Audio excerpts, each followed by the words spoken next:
미국에 사는 한국의 중년분이 한 SNS에 남긴 글을 여러분에게 소개하면서 오늘 말씀을 시작하려고 합니다. 내용이 좀 길지만 여러분들이 들어주셨으면 좋겠습니다. 한국에 와보니 웬만한 동네는 모두 고층 아파트화가 되었다. 가정집뿐 아니라 심지어 공중 화장실에도 미국에서는 부자들만 쓰는 비데가 설치되었고 주차 티켓을 뽑는 그런 무식한 행동은 하지 않고 우아하게 자동 인식으로 주차장에 들어간다. 모든 대중교통은 카드 하나로 해결되고 집에 앉아서 롯데리아 버거를 시켜 먹고 어느 집을 가도 요즘은 비밀번호 하나, 카드 하나로 모든 문들을 열고 들어간다. 중간 좀 생략하고요. 내 삶은 미국에서 나름 부자 동네에 살다 온 나이지만 마치 20-30년은 과거에 살다 온 느낌이 든다. 집마다 수십 개의 스포츠 채널을 포함 끝없는 채널이 나오고 가는 곳마다 심지어 버스 정류장에 서서도 자동으로 초고속 와이파이가 잡힌다. 역마다 정류장마다 몇 분 후에 내가 기다리는 차가 오는지 정보도 뜨거. 옛날처럼 도로롱시하며 버스 놓칠까 염려하는 모습은 사라진 지 오래다. 나도 우아하게 비데를 사용하면서 수없이 생긴 편리한 지하철, 고속열차들을 이용하면서 싸디싼 택시를 타고 다니면서 몇 걸음만 걸으면 먹을 수 있는 수없이 다양한 음식과 디저트를 즐기면서 고급진 라이프 스타일을 며칠만 있으면 잃는다는 것이 못내 아쉽다. 중간에 생략해서 제가 읽었어요. 그런데 아이러니한 것은 만나는 사람마다 한국에 사는 것이 얼마나 힘든지를 토로한다. 전셋값이 얼마나 비싼지, 정치는 얼마나 헛짓을 하는지, 아이들 교육시키기 얼마나 힘든지 만나는 사람마다 자신들이 지옥에 살고 있다고 아우성이다. 돈이 없다 하면서 땅이나 주식 투자 안 하는 친구들이 거의 없고 고급차 한 대 안 가지고 있는 사람이 거의 없다. 아이들은 스포츠나 과외 안 시키는 사람이 아이들을 스포츠나 과외 안 시키는 사람이 드물다. 같은 가격이면 우리 집보다 방은 2배 많고 연이자도 2%대인 모기지를 가진 이곳에서 전세라는 훌륭한 시스템을 통해 매달 이자를 안 내고 살 수도 있는 이곳 사람들이 오늘도 월세 모기지로 매달 3-4천 불을 벌이며 사는 사람들보다 행복하지 않은 이유는 무엇일까? 연봉이 나보다 2배 적은 사람이 나보다 더 좋은 차를 몰고 더 비싼 걸 먹고 더 만족스럽지 않은 진짜 이유는 무엇일까? 의료보험은 10배 싸고 같은 치료비도 10배 싸게 느껴지는 이곳에서 같은 10불짜리 밥을 먹어도 세금, 즉 팁이 없어서 늘 25% 할인받는 느낌인 이곳에서 대부분의 사람들이 느끼는 삶은 지옥이라고 느끼고 있다는 것이 참 신기하다. 미국 생활이 길어져서 감을 잃어버린 걸까? 살아보지 않은 외국인으로서 오해인가? 내가 못 보는 거겠지. 아마 나도 살아보면 이들처럼 느끼게 되겠지 하며 이런 내용이에요. 그러면서 이분이 글을 이렇게 정리를 하고 있더라고요. 혹 진짜 부자이면서도 상대적 박탈감에 가난하게 느끼고 더 부자되기에 힘쓰고 있지는 않은지 한편 염려하는 마음도 든다. 이렇게 글을 맺고 있습니다. 여러분 깊이 생각하게 하는 글이 아닙니까? 여러분은 여러분의 인생을 어떻게 바라보고 계시나요? 감사하시나요? 잘 모르겠습니까? 한 분의 스토리를 담은 짧은 영상 하나를 여러분들에게 이어서 보여드리기 원합니다. 이분의 이름은 닉 부이치치. 이름이 좀 특이합니다. 닉 부이치치. 자, 이분이 어떤 스토리를 가지고 있는지 영상을 통해서 보시겠습니다. 보시면서 무슨 생각을 하셨습니까?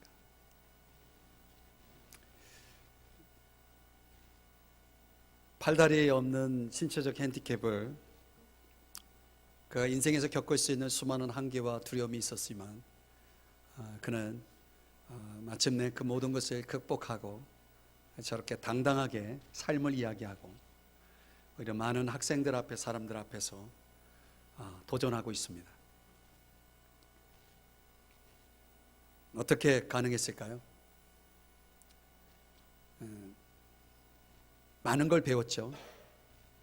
자신이 가지고 있는 삶의 조건들 속에서도 그는 감사를 배웠고 인내를 배웠고 그는 무엇보다도 자기와의 싸움을 이겨낼 수 있는 그 놀라운 승리를 맛본 사람입니다. 저런 삶이, 저런 조건 속에서 저런 삶이 가능하기 위해서는 분명 그는 부단하게 자기와의 싸움을 싸웠을 것입니다. 우리가 보지 못하고 알지 못하는 그 수많은 싸움을 그는 싸워왔을 것입니다. 오늘 여러분 현재에 대한 감사가 있나요? 여러분의 삶에 대한 지금의 감사가 있나요? 만약 그 닉 부이치치가 얘기한 것처럼 그런 감사가 없다면 여러분의 미래에는 희망이 없을 것입니다. 현재를 감사할 수 없는 사람에게는 미래의 희망도 없는 것입니다. 이런 말이 있습니다. 내가 절대적 기준 앞에 서 있지 않으면 우린 누구와도 평등함을 결코 인정하지 못할 것이다. 인생은 불공평하다라고 말하는 사람들의 대부분은 그들에겐 절대적 기준이 없다는 것입니다. 우리 인생을 가치 있게 보고 의미 있게 보고 닉 부이치치가 말하는 것처럼 우리 인생을 아름답게 볼 수 있는 것은 우리에게 보다도 수준 높은 절대적 기준이 주어지기 때문입니다. 그런 기준이 있을 때만이 그런 삶이 가능하다는 것입니다. 오늘 자기의 핸디캡을 극복하고 정말 저렇게 당당한 승리의 인생을 살아가는 그런 이 닉 부이치치의 삶을 보면서 우리는 또 다른 한 사람을 성경 속에서 보게 됩니다. 그 역시 부단한 자기와의 싸움에서 승리한 사람이고 그는 오늘 본문 24절에서 이렇게 얘기합니다. 한번 24절을 보실까요? 거기 보면 오직 상을 받는 사람이라고 하는 그런 표현을 하고 있습니다. 오직 상을 받는 사람. 한번 따라 하십시다. 상을 받는 사람. 자, 나는 상을 받을 사람이다 라고 자신을 그렇게 비유하고 있고 표현하고 있으면서 너희도 상을 받기 위해서 이렇게 살아라 라고 말하고 있습니다.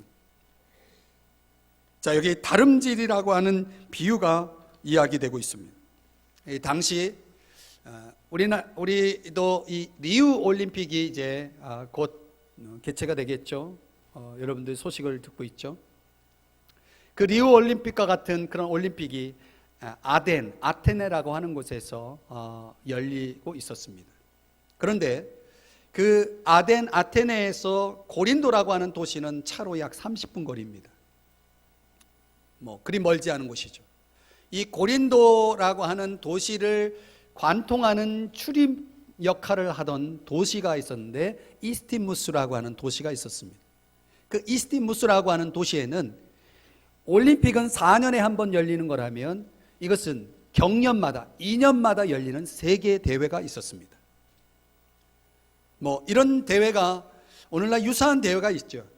그 이스티무스 축제라고 하는 이런 많은 전국에 있는 사람들이 이제 그 대회에 참여하기 위해서 대회가 있기 10개월 전부터 자기 몸을 만들고 훈련에 임합니다.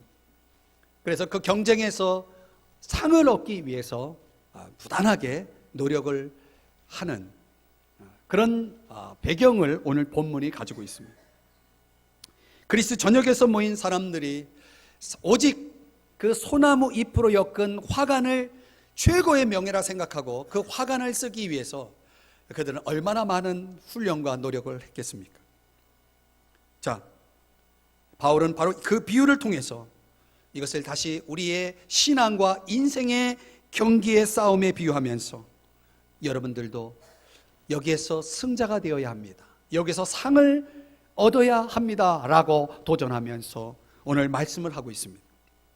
여러분, 인생을 싸움에 비유한다면 이 싸움에서, 이 경기에서 저와 여러분이 승자가 될 수 있기를 주의 이름으로 축복합니다. 어떻게 승자가 될 수 있을까요? 바울이 말하는 승자되기 위한 3가지 훈련이 있을 때 가능함을 오늘 본문에서 보게 됩니다. 첫 번째, 모든 일에 절제하는 훈련입니다. 한번 따라 하십시다. 절제 훈련. 자, 25절의 말씀에 보면 이기기를 다투는 자마다 모든 일에 절제하나니 라고 말하고 있습니다. 여기 다투다라고 하는 이 단어가 나오는데요, 이게 모든 에너지를 쏟아 붓는다라는 뜻이에요. 전력 투구하는 거죠. 여러분, 운동선수가 경기에 임하는 목적이 뭡니까? 이기는 거죠. 이기기 위해서 대충 합니까? 어느 스포츠도 대충 해서 이기는 사람이 없고 팀이 없습니다. 전력 투구해서 모든 에너지를 정말 0%까지 쏟아 넣을 만큼 그렇게 뜁니다. 자, 바로 그런 표현을 쓰고 있습니다. 이기기를 다투는 자마다. 자, 그렇게 하기 위해서 모든 에너지를 쏟는 그런 싸움을 싸우기 위해서는 어떻게 해야 한다라고 말합니까? 절제가 있어야 된다. 절제가 뭡니까? 이 앵크라테이아라고 하는 이 단어를 쓰는데, 이게 무슨 뜻이냐면 훈련을 목적으로 해서 모든 욕망, 이런 갖가지 종류의 욕망들을 자제하다라는 그런 의미를 갖습니다. 영어로는 셀프 컨트롤입니다. 자기 절제 내지는 조절, 자기 훈련, 이런 의미가 있죠. 결국은 이기기를 원한다면 뭐가 있어야 되느냐? 자기와의 싸움이 있어야 되고 그 싸움에서 이겨야 된다는 것입니다. 상대의 파트너를 이기기 전에 누구를 먼저 이겨야 되는 겁니까? 자신을 이겨야 된다는 것입니다. 여러분 자신을 잘 이기고 있습니까? 어떤 사람을 보면 싸우기도 전에 이미 져 있는 사람이 있어요. 싸울 필요 없는 사람. 오늘 이 닉 부이치치가 그런 얘기를 하죠. 그런 아예 자기 인생에 대해서 가치를 인정하지 않고 이미 인생을 포기하거나 절망하고 있는, 좌절하고 있는, 거기서 헤어나오지 못하고 있는 사람들을 볼 수 있습니다. 이런 팀이 있었어요. 미국의 한 농구팀이 있는데 이 팀이 특징이 뭐냐면 늘 지는 거예요. 꼴찌하는 게 그냥 이 팀의 특성이에요. 유명하죠. 그럼에도 구단주가 그 팀을 이끄는 코치를 해고하지 않고 그냥 맡겨요. 어느 날 이 코치가 그래도 좀 자존심도 있고 한 번은 이겨봐야 되지 않겠느냐 해서 선수들을 불러 모아놓고 이렇게 말합니다. 자, 여러분, 우리가 한 번은 꼭 이겨야 되지 않습니까? 이제 이번 경기에 여러분들은 지금까지 한 번도 진 적이 없는 것처럼, 그러니까 지금까지 모든 경기를 이겨왔던 것처럼 결승전에 임한다는 각오로 이 경기에 임해 주십시오. 한 번은 이겨봅시다. 그리고 이제 경기장에 내보냅니다. 어떻게 되었을까요? 졌습니다. 또 진 것입니다. 코치가 화가 났어요. 도대체 경기에 임하기 전에 내가 너희들에게 한 말을 도대체 어떻게 들은 거야? 하고 화를 내자 그 선수 중 한 사람이 이렇게 말했습니다. 코치님, 그냥 우리 팀이 이긴 척 하시죠. 자, 우리가 한 번도 져본 적이 없는, 늘 이겨왔던 팀인 척 하면서 결승전에 임하라는 그 코치의 말을 되받아서 이긴 척 하시죠. 여러분, 이긴 겁니까? 이긴 척 하는 것이 이긴 겁니까? 아닙니다. 여러분, 우리가 마음으로는 얼마든지 이기죠. 이 에피소드의 교훈은 결국 정신무장이라는 거, 마음으로 이기는 것은 진정한 이김이라고 말할 수 없는 것입니다. 그것은 이긴 것이 아닙니다. 이기기 위해서는 마음으로 이기는 것만으로는 그것은 성립이 안 됩니다. 척한다고 이기는 것이 아닙니다. 어떻게 됩니까? 승리를 위해서는 훈련 없이는 승리는 불가능한 것입니다. 많은 훈련을 통해서 그 사람은 승리라는 것을 만들어가는 것입니다. 그래서 마침내 승리하게 되는 것입니다. 이것은 하루아침에 이루어지는 것이 아닌 것입니다. 모든 일에 절제한다고 하는 개념은 바로 그런 것이죠. 부단하게 모든 영역에서 자기를 훈련해가는 사람. 제가 스포츠를 참 좋아하는데요, 하는 것도 좋아하고 보는 것도 좋아합니다. 근데 그 좋아하는 것들이 그 안에서 벌어지는 이 승부욕이라고 하는 것이 존재하기 때문에 좋아하는 것 같아요. 그래서 저는 언제나 지는 사람이나 팀을 응원하는 경향이 있습니다. 그래서 좀 실력이 부족하지만 한번 멋지게 한번 강자를 한번 이겨봐라, 강팀을 한번 이겨봐라 하면서 마음으로 응원을 하면서 봅니다. 근데 마침내 정말 그래서 이겼을 때 너무나 짜릿하고 정말 흥분되고 그렇습니다. 그런데 여러분, 그 한 번의 승리가 그냥 이루어집니까? 안 그렇습니다. 우리 인생도 마찬가지입니다. 우리가 인생의 마지막 승자가 되기 위해서 저와 여러분이 부단하게 훈련해야 될 것들이 얼마나 많습니까? 어떤 사람은 잘못된 타성을 끊는 훈련을 해야 됩니다. 잘못된 습관을 끊는 훈련이 필요합니다. 어떤 사람은 게으름을 이겨내는 훈련이 필요합니다. 어떤 사람은 나약한 그런 기질적인 그런 부분들을 극복해내는 훈련이 필요합니다. 잘못된 과거로부터 벗어나는 훈련, 자기중심적 집착에서 벗어나고 허영심을 극복하고 시기 질투를 버리고 정욕과 교만을 버리는 그런 다양한 훈련들이 우리 삶 속에 있어야 한다는 것입니다. 그래야 이길 수 있는 법을 배우게 되는 것입니다. 그래야 승자가 되는 것입니다. 그래서 바울은 운동선수라고 하는 이런 특별한 영역에 있는 사람들을 주목하면서 그들의 절제력에 주목합니다. 절제력. 제가 특별히 좋아하는 운동 가운데 놀라실까봐 제가 킥복싱을 제가 좋아합니다. 킥복싱. 그 킥복싱을 보면 그 싸움이 아주 대단합니다. 그런데 그 킥복싱을 보면서 제가 느끼는 것은 그 한 번의 경기를 위해서 보통 3라운드 또 5라운드로 이렇게 진행되는데 한 번 싸울 때마다 5분 싸웁니다. 5분. 3분, 5분 막 이렇게 싸웁니다.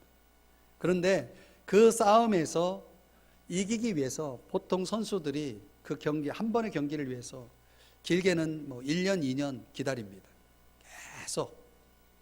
그런데 그 체중 그 기준이 있어가지고 그 체중의 그 기준에 도달하기 위해서, 그리고 그 몸을 유지하기 위해서 얼마나 많은 땀과 훈련이 요구되는지 모릅니다. 여러분들이 혹시 그 보신 분들 아시겠지만 몸들이 대단하지 않습니까? 그런 몸이 그냥 만들어집니까? 하루아침에 이루어집니까? 아닙니다. 오늘 우리가 그 한 번의 경기에서 이기기 위해서 얼마나 많은 시간과 많은 훈련을 요구하는지를, 그런 일종의 운동 경기 속에서 우리가 그 교훈을 배운다면 우리 인생의 진정한 승리를 위해서 오늘 저와 여러분에게 얼마나 더 많은 훈련과 시간이 필요할까요? 이거는 굳이 설명하지 않아도 여러분들이 알 것입니다. 그들은 잠시 주어지는 시들고 부식할 수밖에 없는 그런 유한한 영광을 위해서, 그 화관을 쓰기 위해서 그들이 싸우고 있다면, 오늘 우리는 영원 불멸의 상을 얻기 위한 그런 영원한 승자가 되기 위한 싸움을 싸우고 있다면 우리에게는 얼마나 더 많은 절제와 훈련이 요구될 것인가 라고 하는 것입니다. 그래서 하나님은 종종 저와 여러분을 그런 승자로 만들기 위한 보이지 않는 훈련을 시킵니다. 어떤 훈련? 절제 훈련. 우찌무라 간조라고 하는 유명한 일본의 신학자가 있습니다. 이분이 임종 직전에 하나님 앞에 드린 기도가 있습니다. 이런 기도를 드렸습니다. 하나님, 만약 내 마음대로 드리는 기도를 하나님이 받아주셨다면 저는 거만하고 인정이 없고 밉살스러운 인간이 됐었을 것입니다. 오 주님, 실로 감사드립니다. 하나님께서는 저의 영혼을 죄다 물리치시고 저의 원하는 것을 파괴하셨습니다. 당신은 내가 원치 않는 길로 나를 이끌어 가시사 나로 하여금 구하지 않는 길로 가게 하사 하나님의 뜻을 이루셨습니다. 임종전에 이런 감사의 기도를 드렸다고 합니다. 영혼을 파괴하고 원하는 것을 파괴하신 하나님, 그래서 마침내 하나님이 당신이 원하시는 길을 가게 하사 하나님의 뜻을 이루기까지 웃지마라 간조, 그 이 신학자가, 이 목사님이 경험한 건 뭡니까? 부단한 자기 부인이었습니다. 절제였습니다. 자기 조절이었습니다. 내가 원하는 길을 마음껏 가는 것이 아니고 하나님 앞에서 그분이 원하시는 길을 가기 위해서 부단하게 그는 자기를 조절하고 절제해야만 했다는 것입니다. 이런 것을 배웠다는 것이죠. 여러분, 그래서 하나님은 종종 저와 여러분의 삶에 당신의 뜻에 맞춰가기 위한 환경과 시간을 주시는 것 같습니다. 그래서 어떤 사람은요, 제가 볼 때에는 우리 교인들 가운데 그런 분들이 있습니다. 제가 목회적인 안목 속에서 보면 하나님이 그 과정을 겪게 하는 분이 있어요. 전혀 그 사람이 원치 않는 길을 향해 가도록 만드시는 하나님의 작업을 봅니다. 여러분, 그럴 때 오늘 우리가 깨달아야 될 것은 지금 당장이 중요한 것이 아닙니다. 지금 당장 좋은 것이 중요한 것이 아니라 마지막 승자가 되는 것이 중요한 것입니다.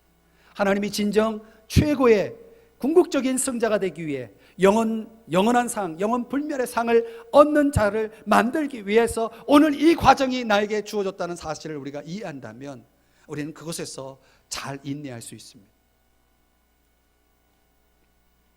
그래서 여러분, 오늘 우리가 마지막 승자가 되기를 원한다면 여러분 모든 일에 절제하시기 바랍니다. 자기 훈련을 받으셔야 됩니다. 여러분이 약한 부분이 무엇입니까? 그 부분을 훈련하셔야 됩니다. 여러분이 고쳐야 될 것, 버려야 될 것, 여러분 바꿔야 될 것들이 있다면 여러분 그것을 끝까지 포기하지 마시고 그것을 싸워서 이기셔야 됩니다. 극복해야 합니다. 그래야 여러분이 승자가 될 수 있습니다. 두 번째, 오늘 본문 속에서 마지막 승자 되기 위한 두 번째 훈련은 무엇이냐면 목표를 올바로 세우는 것입니다. 목표를 분명하게 세우는 훈련입니다. 자, 오늘 성경 26절을 보시겠습니다. 여기 두 가지 비유가 나옵니다. 하나는 다름질하는 비유와 또 하나는 허공을 치는, 싸우면서 치는 그런 비유가 나옵니다. 하나는 육상 경기고 또 하나는 복싱 경기입니다. 육상 경기는 여기서 중요한 것은 무엇입니까? 열심히 달리는 것이 중요한 것이 아니고 그보다 더 중요한 건 뭐냐면 올바로 달리는 것입니다. 자, 출발 신호와 함께 달릴 때에 결승점이 있는 그 트랙을 향해서, 그 지점을 향해서 올바로 가야 됩니다. 만약 열심히 달리는데 다른 방향을 향해서 향방이 없이, 방향 없이 아무데나 열심히 달려간다면 그래서 열심히 달렸기에 상을 줍니까? 그럴 수 없습니다. 자, 싸우기를 허공을 치는 것 같지 아니하며, 이 비유가 굉장히 재미있는 비유인데요, 이 원어에 의하면 그 당시 허공을 친다는 것은 혼자 연습을 삼아 연습 펀치를 날리는 것을 얘기합니다. 여러분, 이 천장에 이렇게 동그란 거 달려 있어가지고 권투 선수들이 연습 펀치로 해가지고 이렇게 팔을 돌리면서 하는 게 있습니다. 섀도우 박싱이라고 하는 그런 용어인데, 이거를 하면서 이거를 예를 들어서 10만 번, 1000만 번을 했다고 합시다. 그럼 열심히 이걸 쳤으니까 상을 줍니까? 아닙니다. 이 연습 펀치를 아무리 많이 해도 복싱 선수가 링 위에 올라가서 상대와 싸워서 이겨야 상을 얻는 것입니다. 여러분, 인생은 그런 것입니다. 우리가 연습 삼아 할 수 있는 게 인생이 아닙니다. 얼마나 많은 사람들이 이렇게 열심은 있는데 그 열심 속에 진정한 목표를, 올바른 목표를 세우지 못하고 달려가는 사람들이 얼마나 많은지 모릅니다. 사도 바울은 목표가 분명했습니다. 그래서 그는 일찍이 빌립보서 3장에서 이런 말씀을 합니다. 더 메시지라고 하는 성경 번역으로 읽어드리면 3장 15절에 이렇게 번역을 해놨습니다. 그러므로 하나님께서 우리를 위해 마련하신 것을 모두 얻으려는 사람들은 그 목표에 초점을 맞춰야 합니다. 여러분이 전적인 헌신에 못 미치는 것을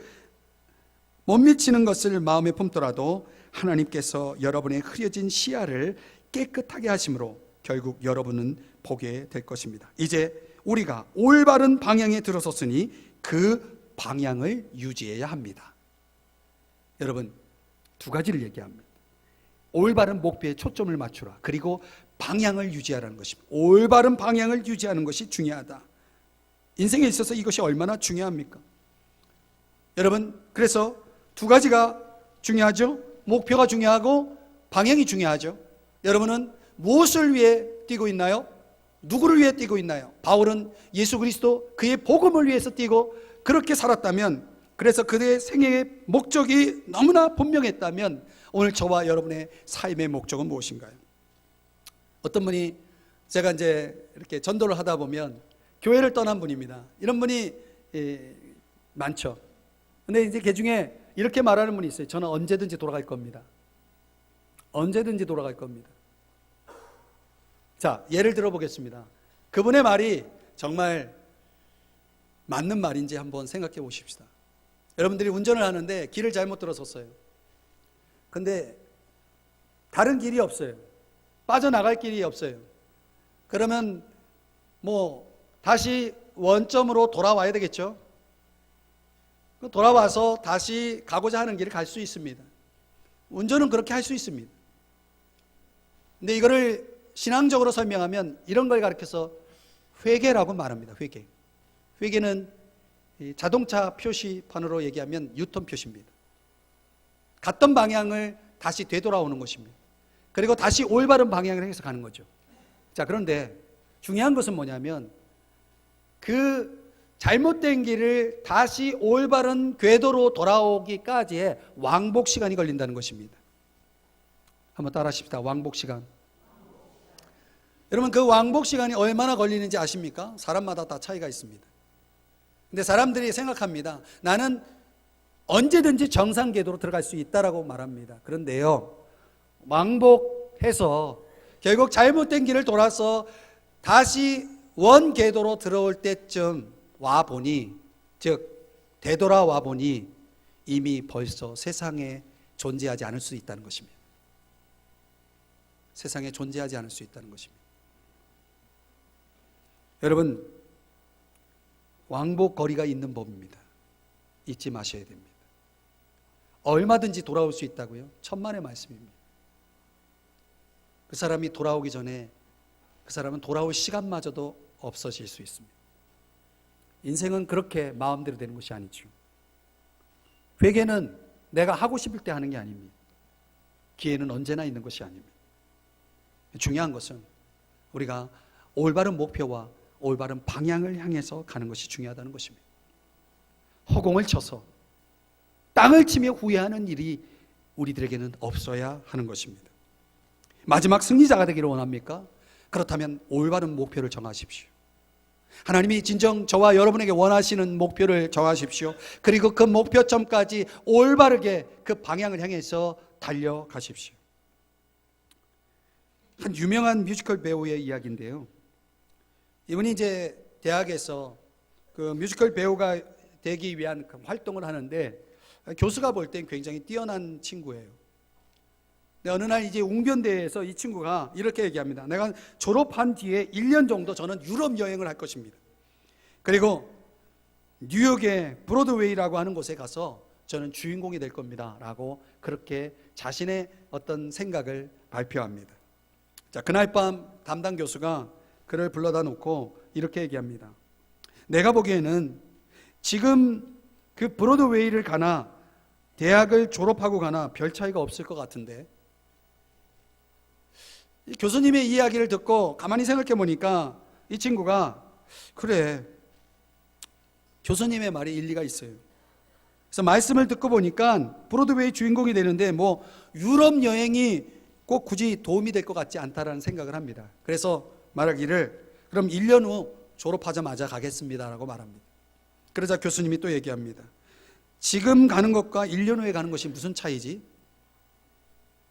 또 생각을 해보니까 그런 것 같아요. 뭐 대학 학력이 이 브로드웨이 오디션과 상관없을 것 같아서 네, 그렇다면 이번 학기만 마치고 가겠습니다라고 얘기합니다. 그래서 교수님이 또다시 묻습니다. 다음 학기에 가나 지금 가나 다를 바 없을걸? 또 이 학생이 생각하니까 다음 달에 가겠다고 했는데, 다음 학기에 가겠다고 했는데 다를 바가 없다? 그래, 어차피 가는 거. 그래서 교수님한테 얘기하면 다음 달에 가겠다고. 그랬더니 교수님이 하는 얘기가 다음 달에 가나 지금 가나 무슨 차이가 있지? 그러는 거예요. 근데 이 학생이 짐을 챙겨야 되지 않습니까? 그렇게 얘기를 하니까 일주일만 좀 시간 주십시오. 그러니까 야, 필요한 물건은 다 거기에 상점에서 다 팔 텐데 일주일 뒤에 간다고 뭐가 달라지니? 또 얘기를 하는 거예요. 그래서 교수님에게 뭔가 내몰리는 듯한 그런 느낌, 그런 당황함을 이 친구가 느끼면서 교수님의 의도를 알게 되었어요. 네, 그렇다면 전 내일 가겠습니다. 이렇게 대답을 합니다. 그러자 담당 교수가 씩 웃으면서 뉴욕 브로드웨이를 가는 티켓을, 항공 티켓, 내일 갈 수 있는 그 티켓을 건네줍니다. 그는 다음 날 브로드웨이에 도착해서 바로 오디션을 보았고, 그리고 하루 만에 뮤지컬 주인공으로 발탁돼서 꿈에 그리던 무대에 서게 됩니다. 이분이 여러분 아실지 모르겠지만 브로드웨이의 그 유명한 뮤지컬 배우인 안소니라고 하는 사람의 이야기라고 합니다. 여러분, 목표가 있다는 건 참 중요한 것입니다.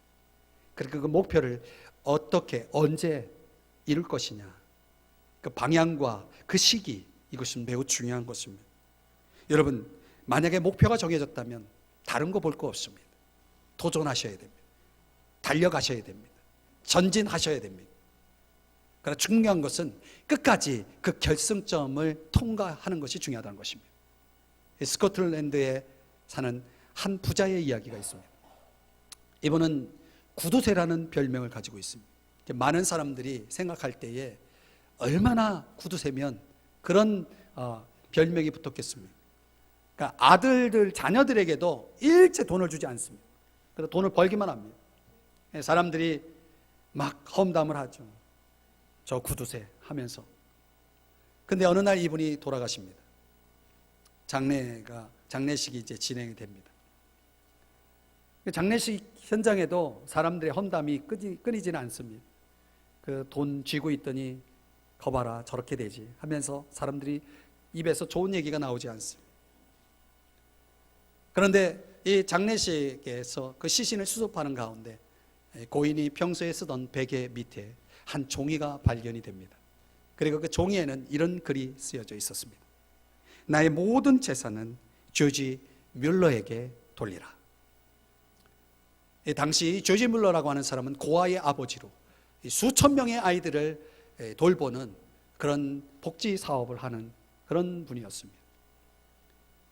왜 이 할아버지가 이렇게 구두쇠로, 이 부자가 왜 그렇게 구두쇠 노릇을 했는지를 사람들은 이해하기 시작합니다. 그의 아들, 딸들은 감동을 받습니다. 그리고 우리 아버지는 구두쇠가 아니야, 우리 아버지는 참으로 훌륭한 분이야 라고 말합니다. 사람들도 거기에 동의하면서 이제 고인을 모두가 존경하는 그런 일이 생겼다는 이야기입니다. 여러분, 우리가 지금 이 시간 또 현재 우리가 살아가는 삶의 모습은 너도 나도 사실 그 내용을 우리는 잘 이해할 수 없습니다. 분명한 것은 이 부자에게는 올바른 목표가 하나 있었다는 것입니다. 그 목표를 향해서 그는 좌로 우로 보지 아니하고 앞을 향해서 그 목표를 향해서 끝까지 달려간 것입니다. 그리고 마침내 그의 마지막 결승 지점에서 그는 그 모든 것을 다 이룬 것이죠. 그 일을 위해서 그는 달려갔던 것이죠. 여러분, 우리도 마찬가지입니다. 끝까지 이 인생의 경주에서, 싸움에서 승자로 남기 위해서는 이 마지막을 어떻게 끝내느냐가 매우 중요한 것입니다. 오늘 여러분의 삶 속에는 이 마지막을 잘 끝낼 수 있는 그런 준비가 되어 있나요? 올바른 목표가 있을 때만이 가능하겠죠. 여러분에게는 어떤 목표가 있나요? 여러분의 가정에는, 여러분의 직장 사업장에는 어떤 목표가 있나요? 여러분의 신앙에는 올바른 목표가 있나요? 여러분의 인생에 장단기적인 그런 목표가 있나요? 그 목표는 올바른가요? 방향은 제대로 되어 있나요? 여러분, 생각해 보셔야 됩니다. 나중에 잘못된 길을 가면서 후회하지 마시고 오늘 이 시점에서 적어도 여러분들이 이 말씀을 듣는 이 순간 여러분들의 목표와 방향을 성찰하셔야 됩니다. 그래서 바울이 말하는 마지막 승자가 되시는 여러분 되시기를 주의 이름으로 축복합니다. 세 번째는 바울이 말하는 마지막 승자를 위한 세 번째 훈련은 자기 몸을 치는 복종의 훈련입니다. 자기 몸을 치는 복종의 훈련. 자, 바울이 오늘 27절에서 그렇게 말하고 있습니다. 내가 내 몸을 쳐 복종하게 하면, 그 부분에 보면 버림을 당할까 두려워함이라. 자, 어떤 사람은 성경을 오해해서 여기 버림을 당한다는 표현을 지옥에 간다는 뜻으로 오해하고 있습니다. 사실 그런 의미가 아닙니다. 이 버림을 당한다라고 하는 이 표현은 자격을 박탈당하다라는 표현입니다. 현관에 여러분들이 어느 선수가 자격을 박탈당함으로 인해서 올림픽에 나가니 못 나가니 하다가 결국은 그 자격을 회복하죠. 잘된 일입니다.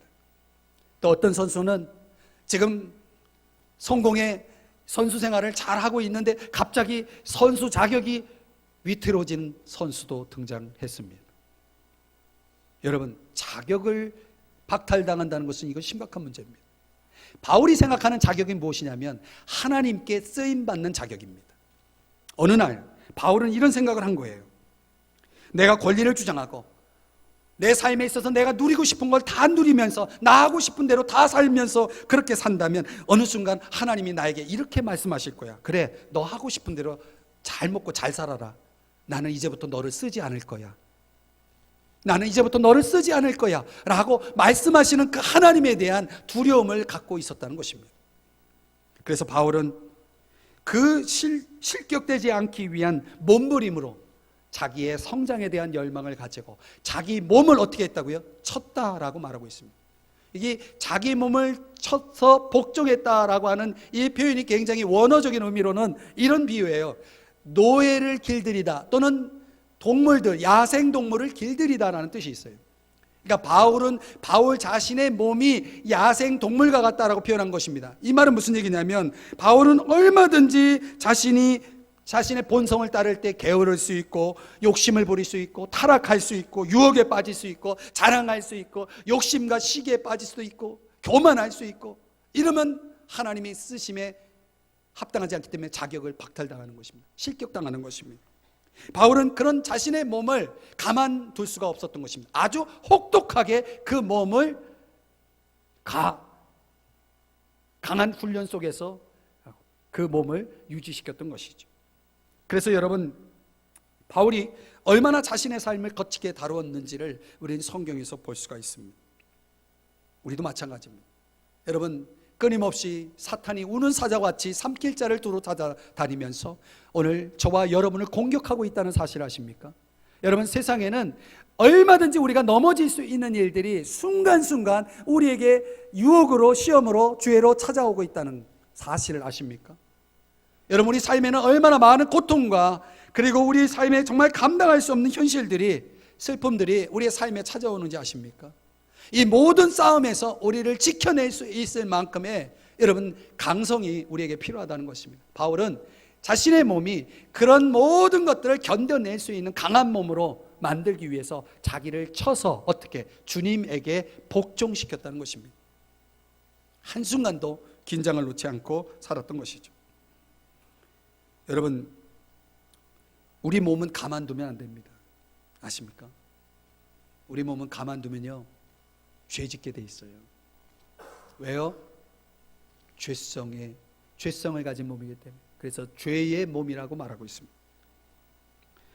여러분 아시죠? 선수들이요, 운동선수들 가만히 있어봐요.